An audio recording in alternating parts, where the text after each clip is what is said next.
Hi guys, welcome back to my channel and welcome to my third video in this series of 5 T1D tips. So in this series, each video I'm sharing with you 5 tips that have helped me better manage my blood sugars. Of course, I will link all of the other videos in this series in this video, but basically I wanted to make this series because when you're first diagnosed, you get bombarded with so much information and it can be really overwhelming, and there's also a lot of things that you're not told straight away because the clinics just don't have time or they think these things aren't relevant to you. So I wanted to make these videos so you have bite-sized chunks of information that you can take on as and when it's applicable to you and just implement small changes as you go to reach your diabetes goals. So that is my little pre-video ramble over. Let's get straight into this video with the first tip. Is all about fibre. So I don't know about you, but when I started carb counting, no one ever mentioned fibre to me, and I am mind blown because I just found out about this recently, like a couple of weeks ago, and I can't believe no one told me sooner. But when you are carb counting, in a nutrition label, fibre is included in the total carb count, but the fibre won't actually be absorbed into your body and turned into glucose, so this actually won't alter your blood sugar. So what you need to do when you're carb counting is take the total carbs on the nutrition label and then minus how many grams of fibre are in that food, and then use this number as your carbs for your meal and plug that number into your insulin ratios. Often this doesn't make too much difference because fibre isn't in foods in large quantities, often only a couple of grams. But if you're having a meal like I did recently, my vegan lentil ragu, it has 60 overall grams of carbs in, but 20 of them are fibre. So that means I need to reduce my insulin by a third. I only found out about this fibre thing after having eaten and injected for this meal. And let me tell you, I plummeted. So when I found out about fibre, suddenly it all clicked in my head and I just knew I had to share this tip in my next 5 diabetes tips video because honestly I can't believe no one told me before and I'm actually kind of mad about it.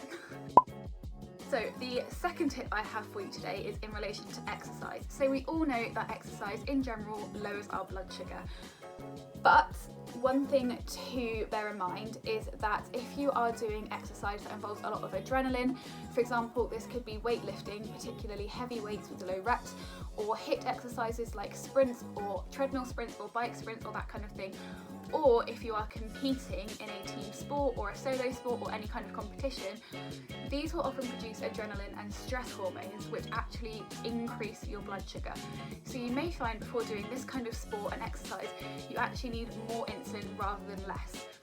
If you're exercising straight after a meal, it is often recommended to increase your bolus insulin for that meal.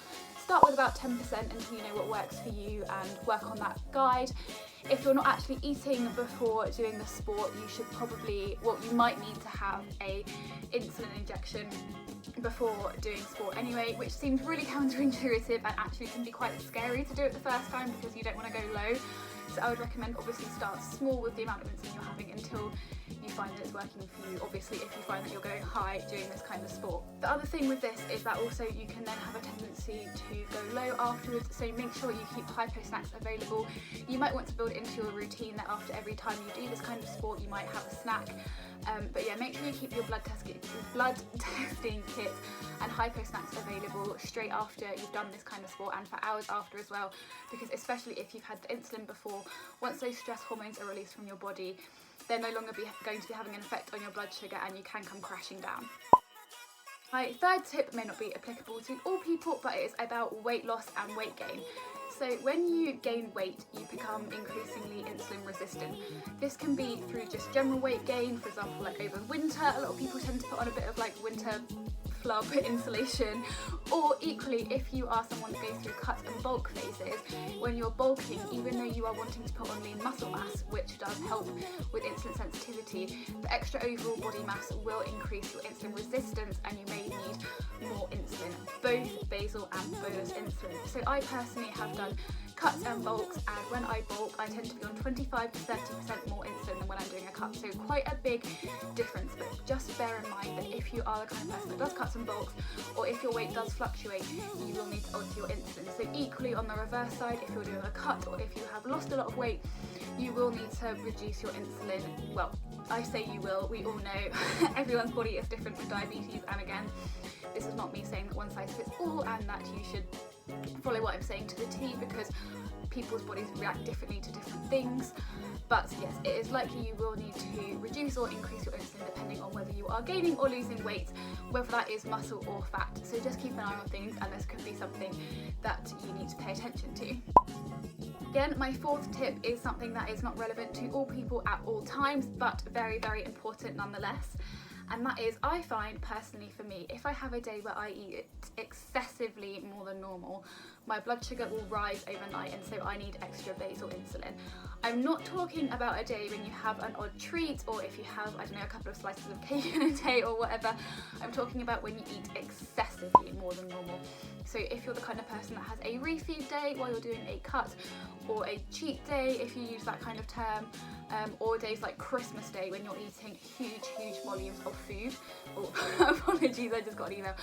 But yeah, days when you're having a really larger than normal amount of food, you may find that because there's such a volume of food, it doesn't all digest straight away, and so you may even go hypo during the day if you inject for all of the carbs, because it isn't digesting and the sugar isn't actually getting into your blood, and then you rise slowly overnight. This is particularly true if you're having high fat content foods like takeaways and that kind of thing. I find personally it can be hours. I mean, like, it just happened to me the other day actually when I had a barbecue and I had quite a lot of high fat foods, and it wasn't until 3 a.m. that my blood sugar started to spike. So I had an alarm set for 2:30 a.m, which I recommend as well if you're having a day like this, setting an alarm for the middle of the night. And I hadn't started to rise, so I didn't do anything. And typical, I went to sleep, and after then it started to rise. So it was hours after, because fat does slow down your digestion. So if you're having a large quantity of food, or a really high fat content of food, or the ultimate kind of combination of both, maybe set an alarm for the middle of the night, and you may find that on those kind of days that you need to have more basal insulin overnight. And my final tip, again about basal insulin, is your timing. So I have Hba1C, so I inject once in the morning and once in the evening.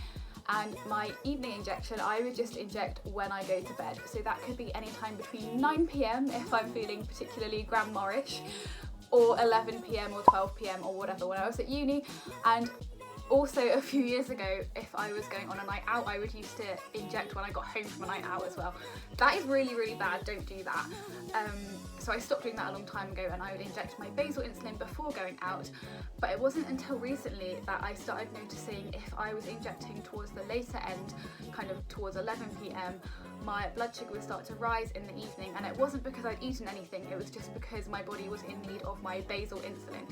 So now I have set 8 p.m. as the time when I have my basal insulin in the evening, and it's really important to try and stick as close as you can to the same times every day, and try and have them roughly 12 hours apart if, like me, you're on Hba1C, so 8 a.m. and 8 p.m. This does mean, for example, if I'm going out to dinner or to the cinema in the evening, normally this kind of does coincide with the time that I would need my basal insulin, so do make sure to take it with me, because normally when I'm going out and about I would just take my short-acting insulin, but on this kind of occasion, if it's an evening outing, I will also take my basal, so I can just pop to the loo, do my insulin, and it's all done when it needs to be done, and I'm not going to be at risk of going high just because I haven't had my basal insulin. So that is today's 5 tips. I hope they are useful to you guys. Give this video a little like if they have been, so I know what kind of videos are useful and informative.